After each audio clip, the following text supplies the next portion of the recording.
चलिए बच्चों, electromagnetic induction की न्यूमेरिकल सीरीज़ को स्टार्ट करेंगे और पहला क्वेश्चन लिखा जाएगा। पहला क्वेश्चन यार आप पे है कि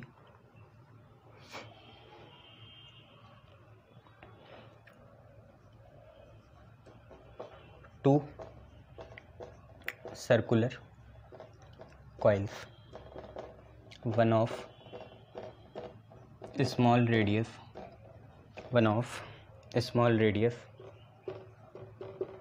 r1 and other of large radius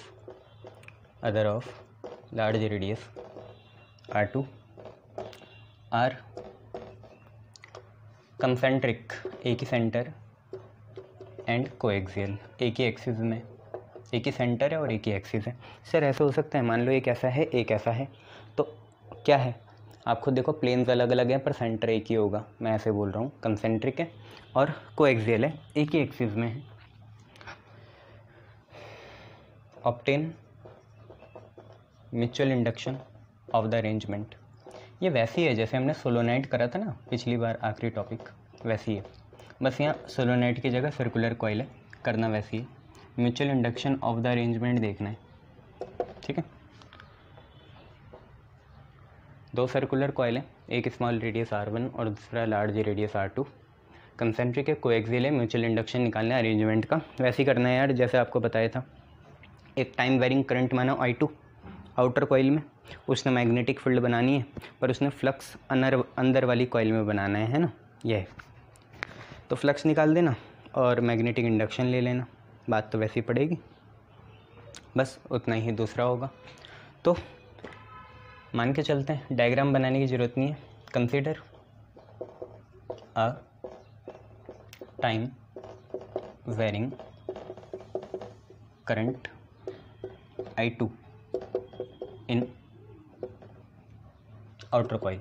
outer coil कौन सी है? R2 वाली है ना, आउटर कॉइल। एक टाइम वेरिंग करंट माना किसमें? I2 माना किसमें? आउटर कॉइल में। पहले भी यही माना था सोलोनाइड में। It produces magnetic field B2, इसने मैग्नेटिक फील्ड B2 बनाई। अब B2 आपको पता है सर्कुलर कॉइल के लिए कितनी थी, मैग्नेटिज्म से याद होगा, μ0I/2r।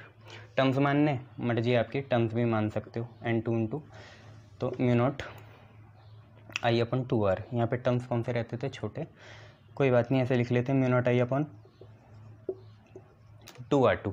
यहाँ पे मैग्नेटिक फील्ड हो गई। इस मैग्नेटिक फील्ड ने क्या करना है, इनर वाले उसमें अपना क्या बनाना है, इनर वाले उसमें अपना फ्लक्स बनवाना है ना, जिसे φ1 बोलेंगे। तो B2 हो गया μ0/2r2।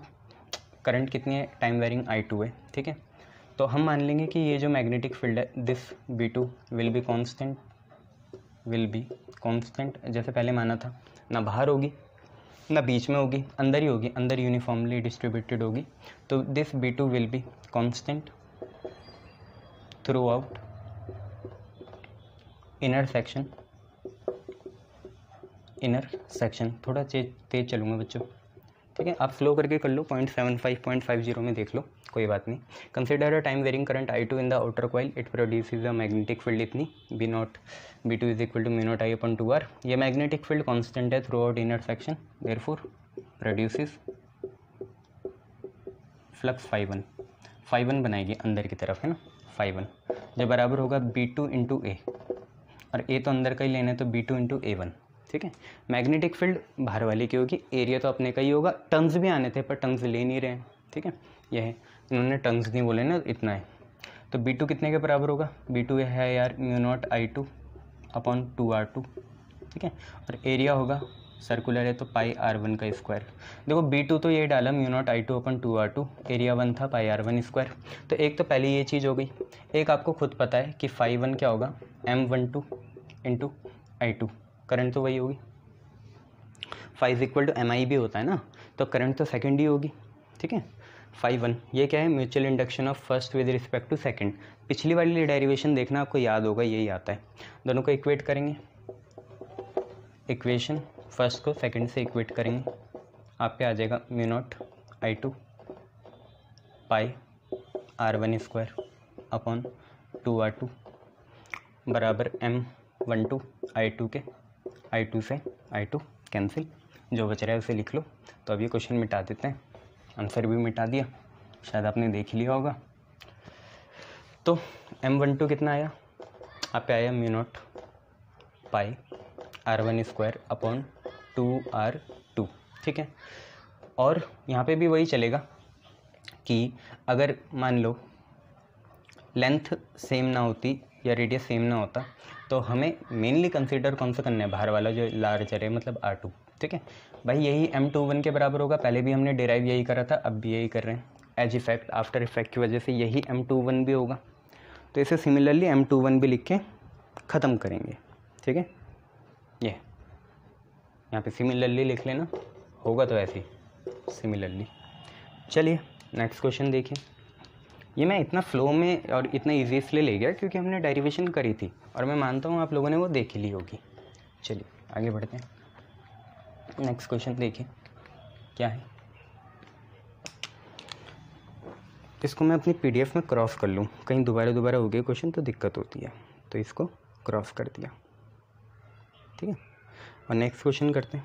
नेक्स्ट क्वेश्चन है a 2 metre long solenoid, a 2 metre long solenoid with diameter 4 centimeter and 2000 tons has secondary मतलब सेकेंडरी वाउंडिंग होगी या कॉइल होगी, है ना, है secondary of 1000 tons wound closely near its midpoints, ये है। तो calculate the mutual induction between the two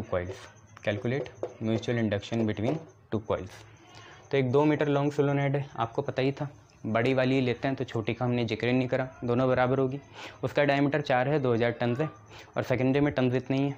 तो सर डायमीटर इन्होंने सिर्फ बड़े वाले का दे रखा, तो आता भी बड़े वाले का ही है, ये आपको पता ही होगा, है ना। तो निकाल लो यार, करना क्या है, टर्म्स आपको सभी दे रखे हैं। मैग्नेटिक म्यूचुअल इंडक्शन आपको निकालना है, निकाल लो, ठीक है। तो एक 2 मीटर लॉन्ग सोलोनॉइड है, डायमीटर 4 सेंटीमीटर है, 2000 टन है, उसमें सेकेंडरी वाउंडिंग है 1000 टन की, near it's mid point mutual induction निकालना है। ये तो फालतू की बात है, म्यूचुअल इंडक्शन आपको पता है μ0 N1 N2 A/L होता है, ये आपको पता है। यहाँ वैल्यू डालो बस, μ0 होता है 4 पाई इंटू 10 की पावर -7। पहला टर्म्स कितना है 2000, दूसरा है 1000, तो 2000 इंटू 1000 इंटू एरिया कितना है, एरिया पाई R1 का स्क्वायर, तो पाई, ठीक है, एरिया। इसका रेडियस कितना होगा, 2 सेंटीमीटर होगा, और उसका स्क्वायर, तो 2 सेंटीमीटर का क्या चलेगा, स्क्वायर चलेगा, है ना, पाई R का स्क्वायर होगा। तो डायमीटर 4 है तो रेडियस 2 हुआ, पर सेंटीमीटर में तो मीटर के लिए 10 की पावर -2 लगाना पड़ेगा, और अपॉन लेंथ मीटर में है 2, ठीक है। इसको सॉल्व करो यार, करना तो ऐसे ही। तो कितना होगा देखो, 4 पाई स्क्वायर इंटू 10 की पावर -7, ये हो गया 2 को अलग लिखा, और यहाँ पे देखो कितने जीरो आ गए, 1 2 3 4 5 6 जीरो, 10 की पावर 6, ठीक है, अपॉन में 2 ये रहा है। 4 पाई स्क्वायर 10 की पावर -7 2 है, 2 लिख दिया, 1 2 3 4 5 6 जीरो, 2 का स्क्वायर 4, 10 की पावर -2 का स्क्वायर 10 की पावर -4, और अपॉन में चलेगा 2 से 2 कैंसिल हो जाएगा, ठीक है, अपॉन में 2 चलेगा, तो लिखने की ज़रूरत नहीं है, अब इतना ही है आप पे। इसको सॉल्व करो, 4 4 जा 16 होता है, 16 पाई स्क्वायर, ठीक है, 4 4 जा 16 और पाई स्क्वायर, पावर देखो 6 -4 2 होगा, और ये -7 है तो माइनस का 5 आ जाएगा, ठीक है। देखो ना यार खुद, -7 -4 कितना होगा, -11, और प्लस का 6 तो -5 आएगा, और यूनिट आपको पता है एम्पेयर मीटर -2, ठीक है, ये आप पे आंसर आ जाएगा। पाई की वैल्यू खोलनी है तो खोल लो यार, कोई बात नहीं, ठीक है। या अगर वाली यूनिट नहीं लिखनी तो हेनरी लिख लो, हेनरी, ठीक है, म्यूचुअल इंडक्शन की। तो दूसरा क्वेश्चन भी आपका होता हुआ, ऐसे करना है क्वेश्चन, कर लोगे ना, ठीक है। साफ़ नहीं आ रहा, मौसम थोड़ा वैसा होगा ना, चल जाएगा, इतना चलता है ना। हाँ सर चलता है। नेक्स्ट क्वेश्चन देखो यार, नेक्स्ट क्वेश्चन आप पे क्या है,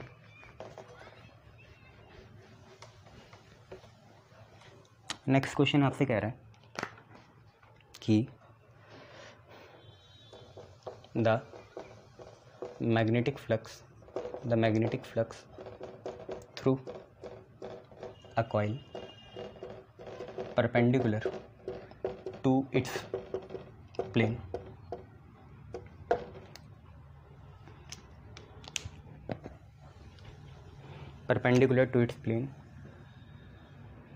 is phi is equal to 5t square plus 10t plus 5 milli weber mb weber mw, ठीक है। तो ऐसे लिख लेते हैं इसे mwp मिली वेबर है, ठीक है। mwp find EMF induce at t is equal to 5 second, ये है। तो या तो फेवरेट मैकेनिक्स का क्वेश्चन आ गया ये, जिसमें रेट निकालते थे ना, वैसे ही है ये, ठीक है। निकालो, फ्लक्स दे रखा है, EMF निकालने 5 सेकंड में, और कुछ नहीं है ये। कॉइल से तुम्हें क्या मतलब, डायरेक्शन थोड़ी बतानी है, स्केलर क्वांटिटी निकालनी है EMF। तो क्या मतलब है, जब होता है तो सर बता देते हैं। अभी EMF निकालना है, तो EMF होता है -d∅/dt, हाँ ना बोलो यार। EMF होता है -d∅/dt।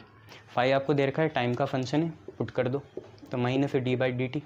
फाई देखो कितना है, 5t square plus 10t plus 5। अब मैं ये समझूंगा डिफरेंशिएशन सबको आता है, डिफरेंशिएशन की सीरीज़ मैंने चलाई थी, इससे एडवांस करे थे, तो आपको पता ही होगा। माइनस लिखेंगे, 5 बाहर आएगा, टी स्क्वायर का क्या होगा 2t, ठीक है, और 10 बाहर, t का 1 और 5 का 0। ये वोल्ट्स में आएगा, मिली वोल्ट में आएगा, क्योंकि मिली वेबर है ना, तो मिली वोल्ट्स में आया ये, ठीक है। इसे सॉल्व कर लो, तो EMF आप पे आया -10t प्लस 10 इंटू 10 की पावर -3 वोल्ट्स। हम वोल्ट्स में निकालना चाहेंगे, मिली को मैंने 10 की पावर -3 लिख दिया। अब EMF निकालना है आपको कब, 5 सेकंड में, EMF एट 5 सेकंड। तो t की जगह 5 डालेंगे, तो 10 इंटू 5 प्लस 10 इंटू 10 की पावर -3 वोल्ट्स। तो देखो कितना आ गया, 10 5 जे 50, 50 प्लस 10 60, और 60 इंटू 10 की पावर -3 वोल्ट आ गया। आप 60 मिली वोल्ट भी बोल सकते थे, हालांकि यहाँ पे EMF का मॉड चलेगा, तो यहाँ पे भी मॉड होगा, तो क्वांटिटी प्लस आएगी। 60 इंटू 10 की पावर -3 वोल्ट। EMF हमेशा डुअल पोलैरिटी का होता है ना, तो उसमें तो यही चलेगा, ठीक है। तो इसे आप कुछ भी कर सकते हो, एक पावर कम कर सकते हो, या तो ऐसे ही छोड़ दो, ये इसके एक पावर काटेगा, -2 बचेगा, तो ये होगा 0.06 वोल्ट्स, ठीक है। ये ज़रा मैं इंक भर लूँ, फिर करते हैं आगे, ठीक है, साफ़ नहीं आएगा नहीं तो। चलो नेक्स्ट क्वेश्चन देखो क्या है।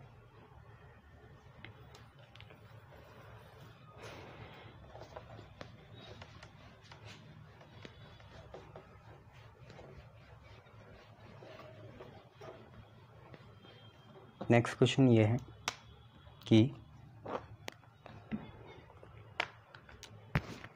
आपसे कह रहे हैं square loop of side 10 centimetre and resistance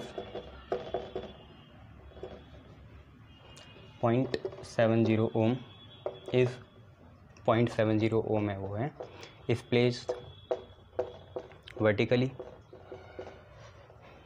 in east west plane, ठीक है।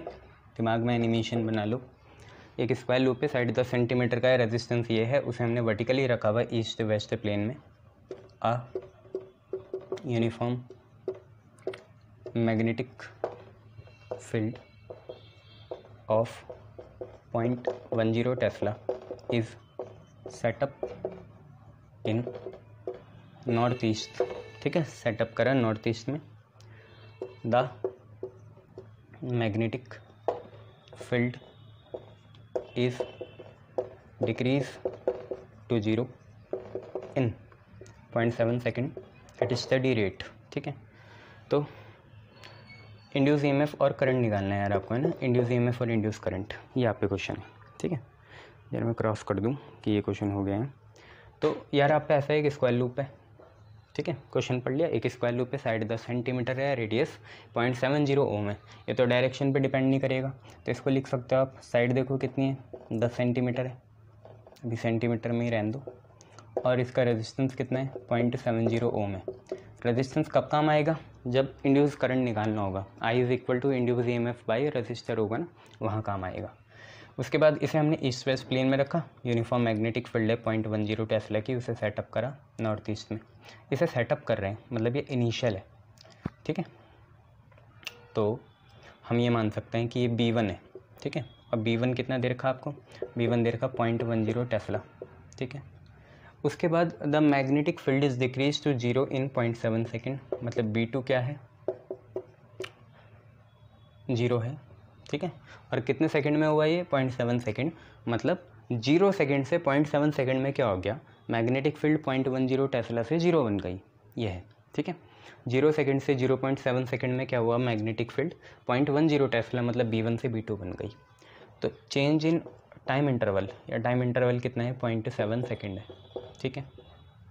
EMF निकालना है यार आपको, पता है EMF क्या होता है, E is equal to minus d∅/dt होता है ना, फ्लक्स आपका BA से निकल जाएगा, एरिया आपको निकालना पड़ेगा, बस बात बन जाएगी। तो एक तो एरिया निकाल लो आप कॉइल का ना, एरिया ऑफ स्क्वायर क्या होता है, एरिया ऑफ स्क्वायर साइड का स्क्वायर होता है, ए का स्क्वायर, तो 10 इंटू 10 की पावर -2 का स्क्वायर। सर ये क्यों करा, ये सेंटीमीटर में मीटर में कन्वर्ट करेंगे तो 10 इंटू मीटर के लिए 10 की पावर -2, तो ये इसे काटेगा बच्चों, 10 की पावर 1 है वो -2 है, तो कुल मिला के अंदर बनेगा -1 और उसका स्क्वायर होगा -2, तो -2 मीटर स्क्वायर आ गया। ये आपका EMF होता है आपका कितना, delta phi by delta t, यह है। अब देखो स्क्वायर लूप तो चेंज नहीं हो रहा, उसका एरिया वही रहेगा, चेंज मैग्नेटिक फील्ड हो रही है, तो डेल्टा टी, फाई जो है, फाई को मैं लिख रहा हूँ मैग्नेटिक फील्ड इनटू एरिया, ठीक है। और एंगल तो जीरो ही होगा, east west north east, north south east west और north east east west north east, 0 degree बनाएंगे, ठीक है। एंगल तो कुछ और लेंगे नहीं, एंगल लेना है तो बताओ यार, एंगल पहले तो कितना रहेगा और बाद में कितना हो जाएगा, तो ये देखना है आप लोगों को। एंगल का समझ में आ जाएगा तो एंगल का केस हो जाएगा। फिर एंगल के लिए फिर इतनी तो जगह भी नहीं है जितना बनाना पड़ेगा, नॉर्थ साउथ है, ईस्ट वेस्ट है, ठीक है। हमने कॉइल को कैसे प्लेस करा, ईस्ट वेस्ट, ये हमारी कॉइल की डायरेक्शन हो गई। और मैग्नेटिक फील्ड कैसी है, मैग्नेटिक फील्ड की डायरेक्शन नहीं चेंज करी, नॉर्थ ईस्ट है, तो नॉर्थ ईस्ट ये हुआ, ठीक है। तो ये ईस्ट वेस्ट है और ये नॉर्थ ईस्ट है, ठीक है, नॉर्थ ईस्ट, तो नॉर्थ ईस्ट हुआ इधर, ठीक है। मैग्नेटिक फील्ड यहाँ हुआ, एरिया यहाँ हुआ, एंगल बनेगा 45 डिग्री, ठीक है। वेस्ट ईस्ट में, ईस्ट वेस्ट में आपकी कॉइल है, मतलब उसका एरिया वेक्टर है, नॉर्थ ईस्ट के बीच में मैग्नेटिक फील्ड है, तो एंगल 45 हुआ, वो भी कहीं लिख लो, थीटा एंगल आपका 45 डिग्री हुआ, यह है। तो निकाल लेंगे यार, ठीक है। एरिया में चेंज नहीं है, एंगल में चेंज नहीं होगा, बस यहीं पे जाके वो 0 हो जाएगी, है ना। ऑब्वियसली करंट कम हो रहा होगा इसकी वजह से, तो 45 आपको समझ में आ गया कहाँ से आया, बस अब निकाल लो। तो यहाँ पे लिख लो B.A खुलेगा, तो आप पे आ जाएगा BA cos थीटा। तो यार देखो A cos थीटा तो बाहर आया, डेल्टा टी बाहर आया, चेंज हुआ मैग्नेटिक फील्ड में B2 माइनस B1, अब मेरे हिसाब से माइनस ले लोगे तो बढ़िया रहेगा, क्योंकि B2 0 है ना, इसलिए लगाओ। एरिया कितना है, 10 की power -2 cos 45, B2 minus B1 0 है, B1 0.10 है, और अपन चेंज है 0.7 का। सॉल्व करो यार, cos 45 आपको पता है कितना होता है, देखो 0 माइनस 0.10 होगा -0.10, ये इससे ये कैंसिल होगा, और cos 45 1/√2 होता है। ये सारी वैल्यू सॉल्व करो, बताओ कितना आ रहा है, बताओ, ठीक है। cos 45 1/√2 हो गया, 0.7 है, सब बढ़िया। आगे बताओ, एरिया 10 की पावर -2 है, B1 आपको पता है 0.10 है, cos 45 है, तो सारा निकाल लो, देखो कितना आ रहा है। तो यार सॉल्व करना, मेरे हिसाब से आपका 10⁻³ वोल्ट आ रहा होगा। सॉल्व करना 10⁻³ वोल्ट, चेक करो 10⁻³ आ रहा है, cos 45 1/√2 हो जाएगा ना, 1/√2 इंटू, हाँ इतना ही आएगा। अब इंड्यूस करंट निकालना है, तो इंड्यूस करंट बड़ी महंग आता नहीं है, रेजिस्टेंस आपको पता है 0.70 है, बस उसे डिवाइड ही तो करना है। तो करंट इंड्यूस होगा induce EMF by resistor, induce EMF है 10⁻³ रेजिस्टर है 0.70। इसको सॉल्व करो यार, करंट बताओ कितना आ रहा है, पावर सॉल्व करके बता दो। 10/70 1.4 इंटू 10⁻³ एंगस्ट्रॉम, एंगस्ट्रॉम नहीं एम्पियर, ये आंसर आएगा, चेक करो।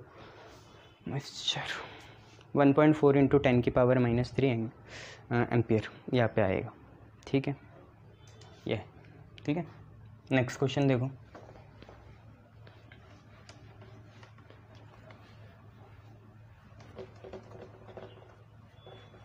नेक्स्ट क्वेश्चन आप पे है कि पहले इसे कटवा देते हैं, रिपीट हो जाते हैं तो दिक्कत होती है।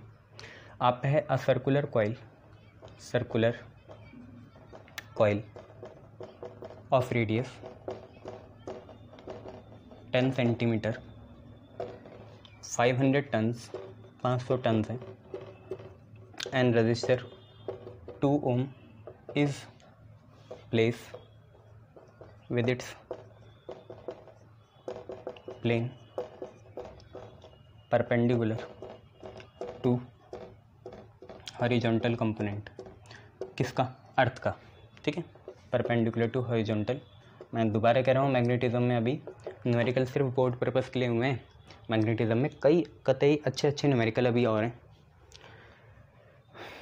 Horizontal component of earth magnetic field, ठीक है, it is rotated about its vertical diameter through 180 degree in 0.25 second.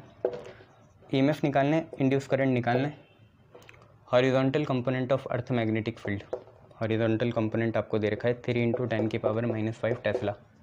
ई लिख दूँ, चलो horizontal component of earth magnetic field इतना है। अब ये तो कर लो खुद, क्या क्वेश्चन है, सर्कुलर कॉइल है, रेडियस 10 सेंटीमीटर है, 500 टन है, रजिस्टर इतना है 2 ओम का, उसको हमने प्लेस करा with its plane perpendicular to horizontal component of earth magnetic field, मतलब हॉरिजॉन्टल कंपोनेंट के ईस्ट से वेस्ट के वो परपेंडिकुलर है, ठीक है, प्लेन उसका नॉर्थ साउथ में होगा। अब उसे वर्टिकल डायमीटर समझ रहे हैं ना, उसे घुमा दिया 180 डिग्री में, तो यार पहला एंगल तो 0 है आपका, दूसरा एंगल 180 हो गया, टाइम इंटरवल आपको दे रखा, एरिया आप निकाल लोगे, तो करंट और ईएमएफ निकाल लो यार, और क्या है, बाकी सारी चीज़ें तो आप कर ही लोगे ना, निकालो फटाफट निकालो, आंसर बताओ। अच्छा सर डायग्रामेटिकली बता दो। तो यार उन्होंने बोला अर्थ का हॉरिजॉन्टल कंपोनेंट कहाँ होगा, ईस्ट वेस्ट में होगा, ऐसे ईस्ट वेस्ट में अर्थ का हॉरिजॉन्टल कंपोनेंट होगा, और कॉइल को हमने ऐसा करा कि उसका डायमीटर कहाँ आ रहा है, नॉर्थ साउथ में, और यहीं से हमने उसे घुमाना है, ऐसा पकड़ा हुआ, ऐसे घुमाएंगे, यूँ घूमेगा, ऐसे यूँ, तो 180 घुमा दिया ना पूरा, यूँ ऐसे पकड़ के ऐसे करके यूँ घुमा दिया, वो चीज़ है, ठीक है। इंड्यूस ईएमएफ और इंड्यूस करंट बताने, देखो पहले तो वो इनिशियली रेस्ट में ही था, तो θ1 0 डिग्री, फाइनली θ2 आपका 180 डिग्री हो जाएगा, टाइम इंटरवल आपका 0.25 सेकेंड हो गया, ठीक है। हॉरिजॉन्टल कंपोनेंट अर्थ का कितना है, 3 × 10⁻⁻5 टेस्ला है, रजिस्टर आपको दे रखा है कितना, 2 ओम, नंबर ऑफ टन्स आपको दे रखे हैं 500, इस बार टन्स भी लगाना है ना, रेडियस दे रखा 10 सेंटीमीटर, तो 10 × 10⁻⁻2 मीटर, तो 10⁻⁻1 मीटर हो गया। एरिया निकाल लो, एरिया होगा पाई आर का स्क्वायर, पाई होता है 3.14 और आर का स्क्वायर, इसका स्क्वायर करोगे तो 10⁻⁻2 आ जाएगा, ये मीटर स्क्वायर हो गया, ठीक है, इसका स्क्वायर कर दिया 10⁻⁻2 आ जाएगा। बस निकालो, ईएमएफ होता है -n dφ/dt, ये होता है, ठीक है। तो माइनस n की जगह 500 डी फाई पता नहीं अभी निकालेंगे, डी फाई रख देते हैं अभी, 5 2 माइनस 5 1, ठीक है, n 500 d phi 5 2 minus 5 1, d t आपको दे रखा है 0.25, ठीक है, ये 5 2 माइनस 5 1 तो 5 होता है बी ए कॉस थीटा, तो एरिया भी वही है, एंगल ही चेंज हो रहा है, ठीक है। तो देखो यार 5 1 होगा बी ए कॉस थीटा 1, इस बार एंगल चेंज हो रहा है और कुछ नहीं, पहले तो मैग्नेटिक फील्ड भी चेंज हो गई थी इसलिए मैंने दोबारा कराया, ये क्वेश्चन रिपीटिव नहीं है, यहाँ पे मैग्नेटिक फील्ड वही है अर्थ की, कोई एनोमली नहीं है। तो 5 1 होगा बी ए कॉस थीटा 1, 5 2 होगा बी ए कॉस थीटा 2, ठीक है। तो जब हम दोनों का माइनस करेंगे तो बी ए बाहर आ जाएगा और लिखेंगे cos theta 2 minus cos theta 1, ठीक है। तो मैं 5 2 माइनस 5 1 नेक्स्ट स्टेप में हटा रहा हूँ, यहाँ मत करना, और दोनों से बी ए कॉमन आ गया, बी ए बना आपका cos theta 2 minus cos theta 1, ठीक है, यह बन गया। अब क्या है, अब वैल्यू डालनी है, ठीक है, ये मिटा रहा हूँ मैं ना,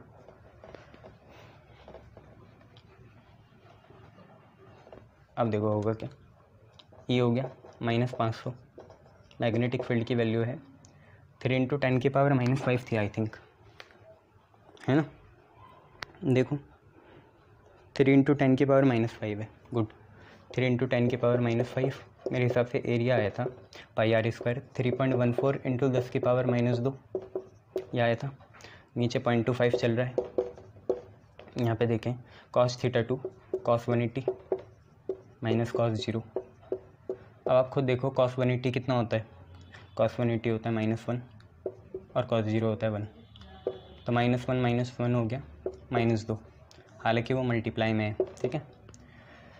तो इस माइनस से ये माइनस कैंसिल हुआ, बाकी चीज़ें देखिए क्या है, पावर को सॉल्व कर सकते हो, कर लो।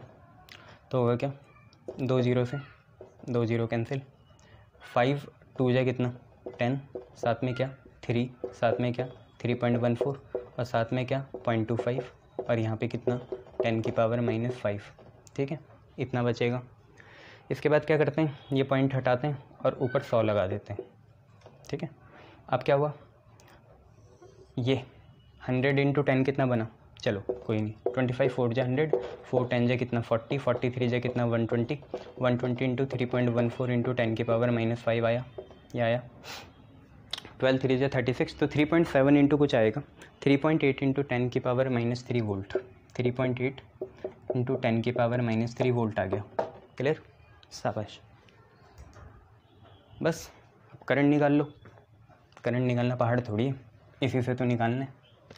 I = E/R, ये आया 3.8 × 10 की पावर -3, रेजिस्टेंस 2 है, काटेंगे 1.9 × 10 की पावर -3 एम्पियर, आंसर आ जाएगा, क्लियर, शाबाश।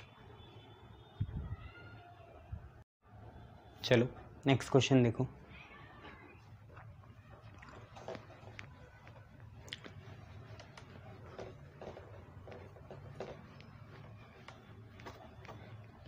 नेक्स्ट क्वेश्चन आपका है कि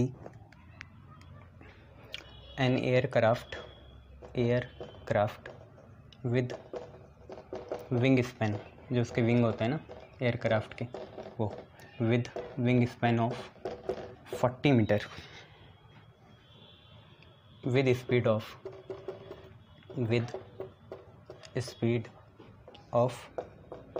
1080 kilometre per hour in east direction at constant altitude, मतलब उसकी हाइट चेंज नहीं हो रही, ऊपर नीचे नहीं कर रहा वो, इन नॉर्दर्न हेमिस्फेयर। चलो बहुत बढ़िया, ओके, समझ में आ गया कि एक एयरक्राफ्ट है, उसकी कांस्टेंट एल्टीट्यूड है 1080 किलोमीटर पर आवर से वो मूव कर रहा है ईस्टवर्ड, ईस्ट की तरफ जा रहा है नॉर्दर्न हेमिस्फेयर में। भाई आप जैसे कहीं भी हो, देहरादून हो, उसमें आप नॉर्थ साउथ ईस्ट वेस्ट जा सकते हो ना, ऐसी नॉर्दर्न हेमिस्फेयर जो है अर्थ का, उसके वो ईस्ट डायरेक्शन में जा रहा है, एक ऐसा एरोप्लेन में जा रहा है जिसकी विंग स्पैन 40 मीटर है, ठीक है। और इन अ प्लेन एक ऐसा प्लेन जो नॉर्मल है टू अर्थ की magnetic field at that place, वहाँ पे अर्थ की मैग्नेटिक फील्ड के वो नॉर्मल जा रहा, ठीक है। इफ़ वही मैग्नेटिक फील्ड जो है अर्थ की वो 0.40 गॉस और टेस्ला में आपको पता है 10⁻⁻⁴ आता है। तो इंड्यूस ईएमएफ बताना है, induce EMF between axle and rim of wheel. Sir ये एक्सल और रिम तो सुना हुआ है क्या चीज़ होती है, बाकी चीज़ तो तुम्हें समझ में आई गई होगी। एक्सल और रिम बता देता हूँ मैं। जैसे कोई कार होती है उसमें ऐसे रहते हैं ना टायर्स, ठीक है, तो इसे बोलते हैं एक्सल, और इसके ऊपर जो रहता है ये ऐसा, इसे बोलते हैं रिम, ठीक है। तो एक्सल और रिम पता चल गया ना। एक्सल क्या चीज़ होती है और रिम क्या होती है। स्पोक्स क्या होते हैं, स्पोक्स ये होता है, ठीक है, स्पोक्स ये चीज़ होती है। ये एक्सल ये है बीच में ज्वाइन करने वाली, रिम बाहर का एरिया होता है, और स्पोक्स तुम्हें पता है साइकिल में भी होता है। उसके बीच में कितना ईएमएफ डेवलप हुआ है ये निकालना है। तो यार ये बाएं हाथ के खेल है, इसमें मोशनल ईएमएफ लगेगा, E = BLV लगा लो, बाद बना लो, ठीक है। ये तो ईएमएफ तो वोल्ट में निकालोगे ना, ठीक है। लेंथ क्या मीटर में है, ठीक है, 40 है। और वेलोसिटी किस में, 1080 km/h है, मीटर पर सेकंड में कन्वर्ट करने के लिए 18 6 जा 108 होता है शायद, है ना। 18 6 जा 108 देख लो, 18 6 जा 8 6 जा 48, 6 4 10 108, तो 300 मीटर पर सेकंड आ गई। काफ़ी तेज़ स्पीड है, बुलेट की 333 होती है ना। ये अर्थ की मैग्नेटिक फील्ड दे रखी कितनी, अर्थ की मैग्नेटिक फील्ड दे रखी 0.40 गॉस। तो अगर आप ध्यान से देखें इसे टेस्ला में कन्वर्ट करना है तो 1 गॉस 10⁻⁻⁴ टेस्ला होता है। आ गई। इंड्यूस ईएमएफ निकाल लो, BLV, B है 0.40 × 10⁻⁻⁴, यह है। लेंथ देख रहे हो 40 है, V 300 है, लेंथ 40, V कितना है 300। कुछ फ़ायदा, देखो 4 लिखा, 3 लिखा, पावर देखते हैं। 10⁻⁻⁴ है, ठीक है। यहाँ से आएगी -2 पावर, पॉइंट में है ना वो, -2 आएगी। 1 2 3, यहाँ से प्लस का 3 आएगा, ये।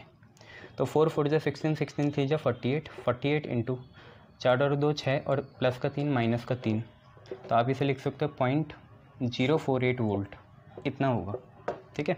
0.048 वोल्ट, क्लियर, शाबाश। 0.048 वोल्ट, शाबाश, नहीं आएगा, क्लियर, बहुत बढ़िया।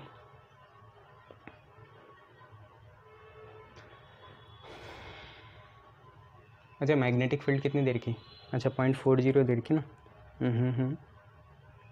चलो ठीक है, क्वेश्चन ही बदल दिया मैंने। मैग्नेटिक फील्ड कुछ और देर की थी इन्होंने, हमने इतनी ले ली, पर बढ़िया उन्होंने टेस्ला में देर की थी, हमने गॉस में ले ली, आएगा ऐसी, ठीक है, शाबाश। चलो नेक्स्ट देखो, क्वेश्चन इस हिसाब से ये सही है ना।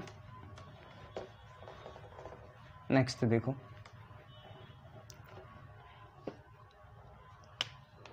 आप पे नेक्स्ट क्वेश्चन है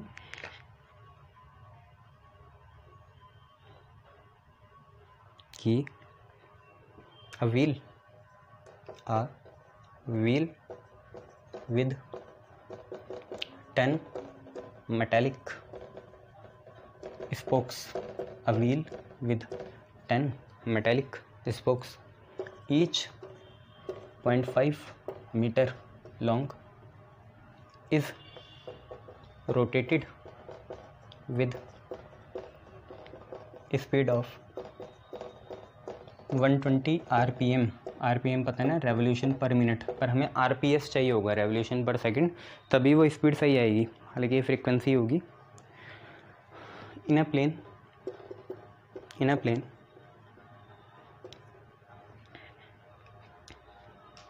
वेयर मैग्नेटिक फील्ड, मैंने यहाँ से उठा लिया होगा वो गलती से, 0.40 गॉस, ठीक है, चलो कोई नहीं, कुछ नहीं समझने। 0.40 gauss, find induce EMF between axle and rim of wheel, ठीक है। ये एक्सल आपको पता ही है क्या है, जो ज्वाइन करता है, रिम क्या होता है, बाहर का भाग। करके देखो, 10 मेटालिक स्पोक्स हैं, ठीक है, स्पोक्स को n मान लेना, और करना तो वैसे ही है, क्लियर, शाबाश। इतना वैसा क्यों आ रहा होगा, 1 मिनट। चलिए, आज पता नहीं लाइट क्यों नहीं आ रही, बट करते हैं, करने का काम ज़िंदगी, आगे बढ़ते हैं। देखो क्वेश्चन है, एक व्हील है, 10 उसमें मेटालिक स्पोक्स हैं, ईच इतने लॉन्ग है, ठीक है। तो नंबर ऑफ़ स्पोक्स हम 10 मान लेते हैं और हर एक की लेंथ कितनी है 0.5 मीटर है। Is rotated with the speed of ये आरपीएम, यार आरपीएम स्पीड नहीं होती, फ्रीक्वेंसी होती है, तो हम इसे फ्रीक्वेंसी के जैसे ही ट्रीट करेंगे। फ्रीक्वेंसी है 120 रेवोल्यूशन पर मिनट। ये 1 मिनट में हमें रेवोल्यूशन पर सेकंड निकालने। एक्चुअली क्या है, रेवोल्यूशन पर मिनट मतलब मिनट अपॉन में, तो अपॉन वाले मिनट को सेकंड में चेंज करेंगे तो नीचे क्या आएगा 60 आएगा, ठीक है। अब आप खुद ही सोचो 60 से मल्टीप्लाई कर दूंगा तो बेवकूफ़ी नहीं हो जाएगी। 1 मिनट में 120 घूम रहा, तो 1 सेकंड में 120 × 60 टाइम्स घूमेगा, गलत हो जाएगा ना, अपॉन में लगाना पड़ेगा, है ना। तो 2 रेवोल्यूशन पर सेकंड आ गए, ठीक है। 1 सेकंड में इतने सेकंड में ही होनी चाहिए सारी बातें। उसके बाद क्या है, ठीक है, मैग्नेटिक फील्ड आपको दे रखी है कितनी 0.40 गॉस, मतलब 10⁻⁻4 लगा देंगे तो टेस्ला आ जाएगी, ठीक है। तो find the EMF develop between axle and rim, क्योंकि जो स्पोक्स हैं वो भी इसी के पैरेलल होंगे, तो स्पोक्स में भी उतना ही डेवलप हो जाएगा जितना एक्सेल और रिम के बीच में होगा। दोनों पैरेलल है ना, तो EMF एक जैसे ही डेवलप होगा, पैरेलल में पोटेंशियल सेम होता है ना, ये है।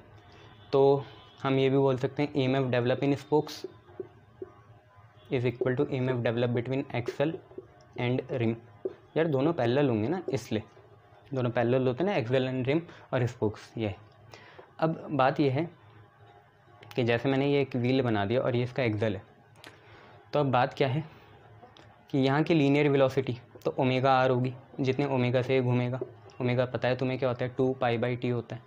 बट क्या है ये बताना चाहता हूँ कि ये जो एक्सेल है, एक्सेल में तो वेलोसिटी जो होगी ω/r होगी, बट एंड में तो देखो लीनियर वेलोसिटी मतलब होता है लीनियर डिस्टेंस। एंड के बाद तो हम ट्रैवल ही नहीं कर पाएंगे, तो लीनियर वेलोसिटी कितनी होगी 0 होगी, क्योंकि डिस्टेंस कितना है 0 है, हालांकि टाइम नहीं है 0, ठीक है। इसको हमें घुमाना है ऐसे, ये ठीक है। तो यहाँ तो चलो घूमेगा, ये आगे जा सकता है, आगे जा सकता है, आगे जा सकता है, v is equal to ω/r हो सकता है। इसके आगे कहाँ जाएगा, तो एंड में कितना होगा 0 होगा। तो अगर हम एक काम करें, v एवरेज निकाल दें, एवरेज लीनियर वेलोसिटी, कौन सी वेलोसिटी है, लीनियर वेलोसिटी। ओमेगा क्या होता है, एंगुलर वेलोसिटी, फ्रीक्वेंसी नहीं है, शर्म की बात है, क्या करें कि दोनों के सिंबल एक ही हैं, बट ये एंगुलर वेलोसिटी है और v क्या है, लीनियर वेलोसिटी है। तो v एवरेज होगा v of axle plus v of rim sum upon number, कितने ही 2 हैं, तो v of axle plus v of rim upon 2। देखो यार एक्सेल में तो ω/r है, रिम में कितनी है 0/2, तो आप पे आ जाएगा ω/r/2, ठीक है, ω/r/2 आ जाएगा। क्लियर इतना, शाबाश। आज तो भाई मन ही नहीं कर रहा पढ़ाने का, लाइट ही नहीं आ रही सही, ω/r/2। चलो नेक्स्ट देखो फिर, अगर इतना समझ में आ गया, अब तुम्हें सारी चीज़ें पता चल गई। E is equal to BLV होता है, थोड़ा मॉडिफिकेशन करेंगे उसमें। मोशनल EMF तुम्हें पता है B × L × V होता है, ठीक है। तो B × L, V की जगह कितना ω/r, ठीक है। R यही है जो दे रखा है ना, ईच 0.5 मीटर लॉन्ग। देखो व्हील है, व्हील के सेंटर से स्पोक जाता है तो ये रेडियस ही हुआ ना, ये ठीक है, लेंथ ऑफ स्पोक रेडियस ही हुई। तो L बोल लो, R बोल लो, बात एक ही है बच्चों में। और ओमेगा, ओमेगा पता है तुम्हें कितना होता है, BLR ऐसी, ओमेगा होता है 2π पूरा चक्कर अपॉन टाइम पीरियड t, और 1/टाइम पीरियड होता है फ्रीक्वेंसी। तो BLR 2π और 1/टाइम पीरियड होता है फ्रीक्वेंसी, जो कि न्यू या f होती है, f मान लो फ्रीक्वेंसी को। तो कुल मिला के सारी चीज़ें डालनी पड़ेगी, ठीक है। तो पुट करते हैं, v एवरेज याद रखना कितना है, ω/r/2 है, ठीक है। या हम v is equal to ω/r, हाँ ठीक है, e is equal to BLV होता है, ये सारी चीज़ें डालेंगे, ठीक है। तो b × 2πf सारी चीज़ें चलेंगी, और एवरेज आपका ω/r/2 है। अच्छा, तो एक दिक्कत है बस यहाँ पे, क्या दिक्कत होगी, v एवरेज पूरा ω/r/2 है, तो ये जो v आए ना ये ω/r/2 आएगा, यहाँ 2 लिख दो। तो 2 लिखेंगे तो 2 से 2 कैंसिल हो जाएगा, तो बस यहाँ पे इतना आएगा BLR/f, ठीक है। क्योंकि टोटल वेलोसिटी एवरेज वाली ले रहे हैं हम यहाँ, है ना। एवरेज वाली कितनी है, ω/r + 0/2, ये चीज़ है ना। बस यही मेरे को दिक्कत थी, नहीं तो अब तो निकल गया। तो EMF कितना आ जाएगा, EMF बी कितना है, इसे लिख सकते हैं यार 40 × 10⁻⁻6, 40 × 10⁻⁻6। लेंथ कितनी है, 0.5 है। अच्छा, दो चीज़ें आ गई ना, लेंथ भी और आर भी, और एन भी आएगा, number of terms. B L V, V हो गया ओमेगा L/2, तो स्क्वायर बना दूँ, आर का रेडियस कहाँ से आएगा। कुछ चीज़ें कम तो नहीं है यहाँ पे लग रही है। क्या करें फिर, एक काम करते हैं, आर और एल एक ही मान लेते हैं ना, और कुछ तो चारा नहीं है यहाँ पे, और कुछ दे नहीं रखी इन्फो, तो इतना ही मानना पड़ेगा। आर और एल एक ही चीज़ है, चलो तो निकाल लेते हैं। तो बी हो गया ये, एल होगी 0.5, आर भी हो गया 0.5 है ना, दोनों 0.5 हो गए, पाई हो गया 3.14, और फ्रीक्वेंसी हमारी निकली 120 या 2। बस इसे सॉल्व करो, ठीक है, और आंसर बताओ कितना आ रहा है EMF। इसको सॉल्व करके बताओ। 40 × 10⁻⁻6 है, मैं भी कैलसी से करता हूँ। 40 × 10⁻⁻6 0.5, फिर 0.5 फिर 22/7 या 3.14 × 2, तो इसे निकाल लेना। तो नंबर ऑफ़ स्पोक्स का देखो फिर कुछ काम नहीं रहा यहाँ पे, है ना, क्योंकि एक ही का निकालना है ना। बताता हूँ क्यों, देखो तो EMF तो तुम्हारा आ गया 6.28 × 10⁻⁻5 वोल्ट। अब जैसे मैं तुम्हें एक चीज़ और कह रहा था कि क्योंकि सारे स्पोक एक ही जैसे हैं, ये भी यहाँ, ये भी यहाँ, ये भी यहाँ, ये भी यहाँ, 10 स्पोक है ना ऐसे। मान लो एक ने EMF बनाया ये E, तो ये अगर इतना मूव कर गया, ये भी उतना ही मूव करेगा, ये भी उतने ही टाइम में आगे, ये भी उतने ही टाइम में इधर, ये भी इतने ही टाइम में इधर, ये भी इतने ही टाइम में इधर, और ये भी इतने टाइम में इधर, सबके सब एक ही उसमें मूव कर रहे, तो कोई रिलेटिव मोशन नहीं है। तो EMF तो सबका इतना होगा, तो EMF ऑल स्पोक्स, सब स्पोक्स का इतना ही होगा जितना एक का होगा, एक स्पोक का, क्योंकि सब कैसे हैं, पैरेलल हैं, ऑल आर पैरेलल, और पैरेलल में पोटेंशियल क्या होता है, सेम होता है ना। ये चीज़ है क्लियर, शाबाश, ठीक है, वेरी गुड। अब दूसरा देखो क्वेश्चन, नेक्स्ट क्वेश्चन है, आपसे बोला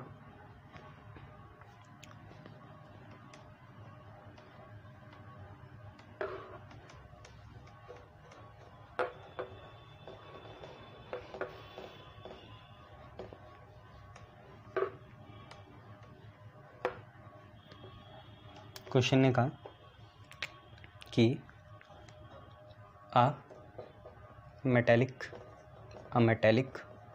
rod of 1 meter length, a metallic rod of 1 meter length is rotated with a frequency of 50 revolution per second with one end hinge मतलब pivoted PIVOT pivot कर दिया, hinge at center and other at circumference, ठीक है, other at circumference of circular metallic ring of radius। अब आप खुद ही सोचो, radius या तो कम हो सकता है या तो इसी के बराबर होगा, तभी वह चिपकी रहेगी। तो रेडियस इतना ही है, 1 मीटर, ठीक है। अबाउट एन एक्सिस पासिंग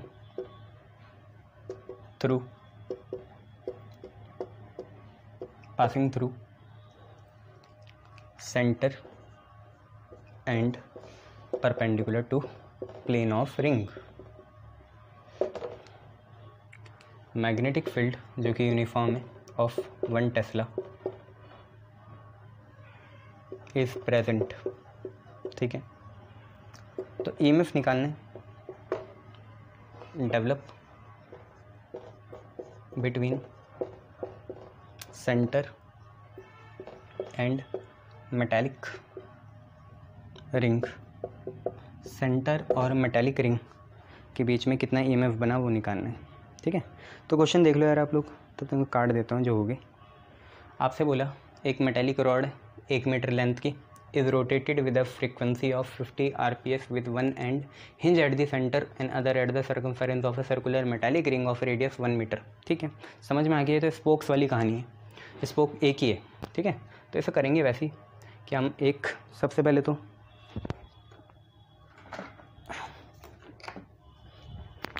तो हम एक सर्कुलर कॉइल बना लेंगे। ऐसी मेटालिक रिंग बना ली, ये इसका सेंटर हो गया, एक एक्सिस इसके परपेंडिकुलर हो गई है ना ये। और हमने क्या करा, एक मेटालिक रॉड ली 1 मीटर की, ये 1 मीटर हो गया, इसका रेडियस भी 1 ही मीटर है। ठीक है, रेडियस भी इसका कितना है, 1 ही मीटर है ना। और ये भी 1 मीटर है, 1 मीटर के सेंटर ओ मान लिया। ठीक है, और उन्होंने बोला ये मेटालिक रॉड को हमने इसमें रख दिया, यहाँ पे फिक्स है, और एक एंड इसका सर्कमफेरेंस में, तो ये भी 1 मीटर हुआ और रेडियस भी कितना हुआ, 1 मीटर हुआ। अब इसे कैसे घुमाया कि ये हम पे एक एक्सिस होगी, जो सेंटर से जा रही है और परपेंडिकुलर है सेंटर के। रॉड को पकड़ा और घुमा दिया, तो ये ऐसा गोल चक्कर काटेगा। रॉड को पकड़ा घुमा दिया तो ऐसा गोल चक्कर काटेगा। ठीक है, और एक मैग्नेटिक फील्ड भी प्रेजेंट है, कितनी टेस्ला की प्रेजेंट है, कितनी टेस्ला की, 1 टेस्ला की। तो हमें बताना है यहाँ और यहाँ कितना EMF डेवलप हुआ होगा। ठीक है, तो यार सबसे पहले तो हमें एरिया चाहिए होगा। मान लो ये यहाँ से लेकर यहाँ तक गई dt टाइम में, p से q गई, तो इसका पहले एरिया चाहिए होगा। तो एरिया ऑफ अ सेक्टर आपको पता है θ/360 है ना, θ/2π इंटू πr² होता है, रेडियस हमें पता ही है, वहाँ से निकल जाएगा एरिया। b तो दे रखा है, फ्लक्स निकल जाएगा, EMF भी निकाल लेंगे। ठीक है, तो b इंटू di/dt करंट दे रखा है, हाँ उससे निकल जाएगा ये। ठीक है, ये चीज़ें एक बार करके देखो यार, आसान।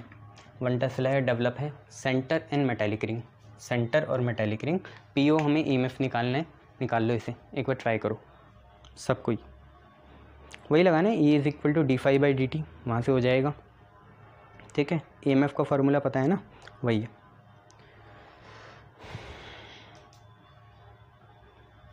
जो पोटेंशियल डिफरेंस रॉड्स के एंड में बनेगा P और O, वही तो सेंटर और EMF के बीच का है, तो वही तो हमें निकालना है। तो निकाल लो, फाई पता है ना, फाई क्या होता है, BA होता है, वहाँ से निकाल लो बस, और कुछ थोड़ी करना है। मेहनत क्या करोगे तुम, इसमें निकाल लो ना। तो मैं कुछ लिखूँगा नहीं इसमें, लिखेंगे हम यहीं से देख लेंगे। यार हमें पता है, पहले तो फ्लक्स निकालना पड़ेगा। यहाँ पे फाई होता है कितना, BA। ठीक है, और एंगल भी लिखना है, नहीं B into rate of area, क्योंकि एंगल ध्यान से देखें तो कॉइल भी यही है। ठीक है, और रॉड भी यही है, तो cos 0 बनेगा। ठीक है, BA cos 0, दोनों पैरेलल है ना, थीटा एंगल 0 है। रॉड भी यही है और वो भी यही है, सर्कुलर मेटालिक रिंग। ठीक है, तो 5BA cos 0 मतलब BA हो गया। ठीक है, बट यार सबसे मेन बात क्या है, यहाँ एरिया चेंज हो रहा है। देखो पहले एरिया इतना सा होगा, कुछ टाइम में इतना होगा, फिर यूँ बढ़ जाएगा, फिर यूँ बढ़ जाएगा, तो एरिया चेंज हो रहा है।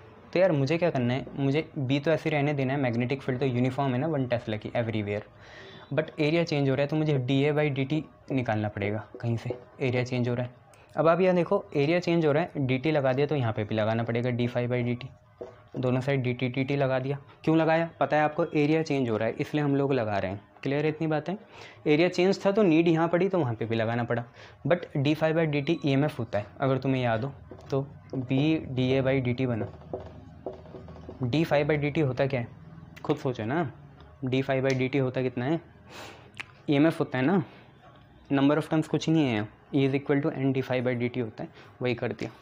ठीक है, अब क्या करेंगे, E = B into d/dt, area देखेंगे, एरिया आर्क का कितना होगा।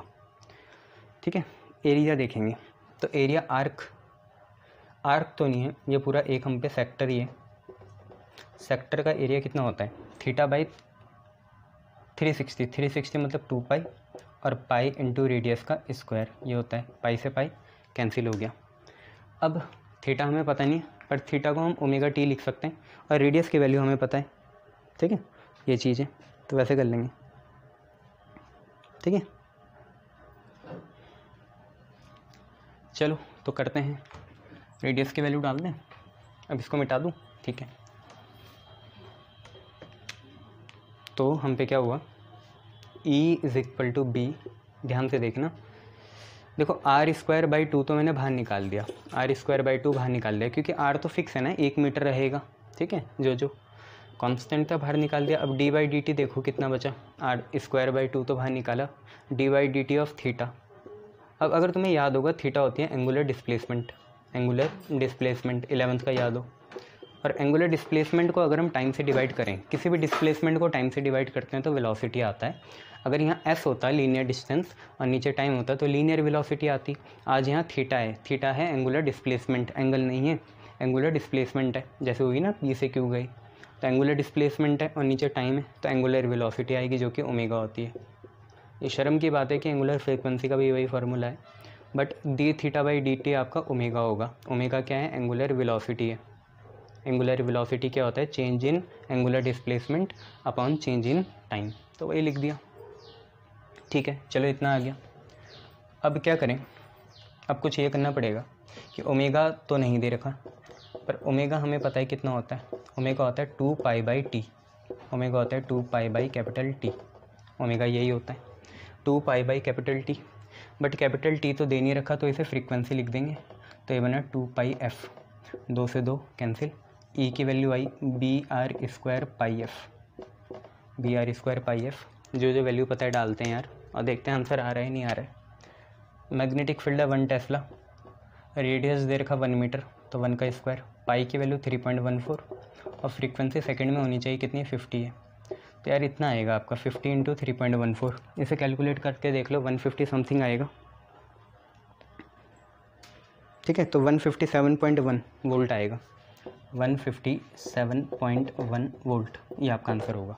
क्लियर है, शाबाश, क्लियर, बहुत बढ़िया, ठीक है, शाबाश। नेक्स्ट देखो,